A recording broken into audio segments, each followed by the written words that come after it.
کہ معصوم سے پوچھا گیا مولا جب مولا امیر المومنین کا دور آیا تو علی نے فتق واپس کیوں نہیں کیا؟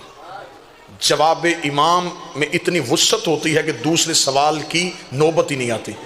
امام سے پوچھا گیا کہ مولا علی نے واپس کیوں نہیں کیا کہنے میرے بادشاہ تیرے جواب کے؟ مولا نے فرمایا ہم آل محمد کا یہ مزاج ہے، جو چیز ہم سے ظلمن چھین لی جائے ہم اس پہ دوبارہ اختیار اس لیے نہیں کرتے کہ کہیں ظالم کی سزا میں کمی نہ آ جائے۔ الرحمن الرحیم۔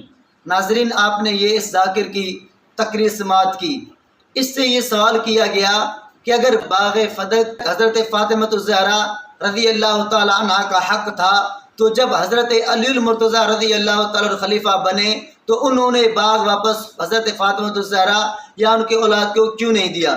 یہ ایک بہت بڑا سوال ہے تشیع پر، جو صحیح جواب آج تک ابھی دے نہیں سکے، اور دیں گے بھی کیسے؟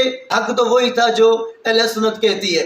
بہرحال اس ذاکر نے اپنے جواب میں یہ کہا کہ میں جواب اپنی طرف سے نہیں دوں گا بلکہ معصوم امام کی طرف سے جواب دوں گا، کہ معصوم امام سے کسی نے یہی سوال کیا تھا کہ اگر باغ فدق حضرت فاطمہ الزہرا کا حق تھا تو پھر جب حضرت علی المرتضیٰ خلیفہ بنے تو حضرت فاطمہ الزہرا کی جو اولاد تھی، حضرت حسن ہے، حضرت حسین رضی اللہ تعالیٰ نے دیگر اولاد ہے، تو حضرت علی المرتضیٰ اپنے دور خلافت میں انہیں باغ واپس کیوں نہیں دیا؟ تو ذاکر کہتا ہے کہ معصوم امام نے ایسا جواب دیا ہے کہ اب اس کے بعد کسی سوال کی گنجائش نہیں رہتی۔ وہ جواب کیا ہے؟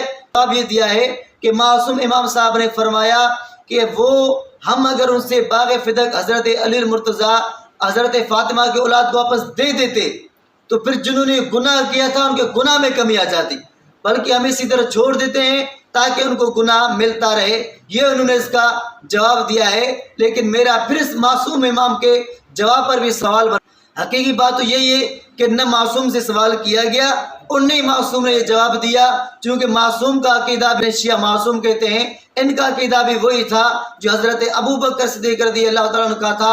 ان کا فیصلہ سنانے کے بعد حضرت علی المرتضیٰ رضی اللہ تعالیٰ نے بھی بعینی وہی کیا جو حضرت ابوبکر نے کیا تھا، جو حضرت عمر بن خطاب نے کیا تھا، جو حضرت عثمان غنی رضی اللہ تعالیٰ نے کیا تھا، اسی کے تحت حضرت علی المرتضیٰ رضی اللہ تعالیٰ نے باغ فدق کو جاری رکھا۔ لیکن اس ذاکر کے قول کے مطابق کہ معصوم امام صاحب نے جواب دیا، اب میرا سوال یہ ہے کہ تمہارے مذہب کے مطابق تو حضرت علی المرتضیٰ رضی اللہ تعالیٰ عنہ خلیفہ بلا فصل تھے، ان سے خلافت چھین لی گئی، لیکن جب چوتھے نمبر پر حضرت علی کو خلافت ملی انہوں نے واپس خلافت کیوں لے لی؟ چھوڑ دیتے تاکہ ان کو گناہ ملتا رہتا، جس طرح باغ فدق چھوڑ دیا۔ یہاں حضرت علی رضی اللہ تعالیٰ نے خلافت واپس کیوں لے لی اور کیوں نہیں چھوڑ دیا جس طرح باغ چھوڑ دیا؟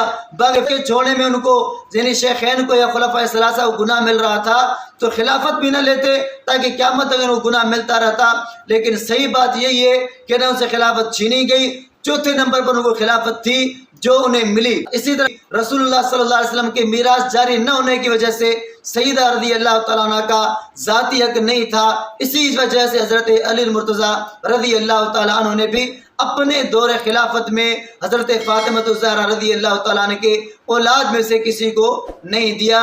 دعائے اللہ تبارک و تعالیٰ ہم سب کو صحابہ و اہل بیت کی سچی محبت نصیب فرمائے۔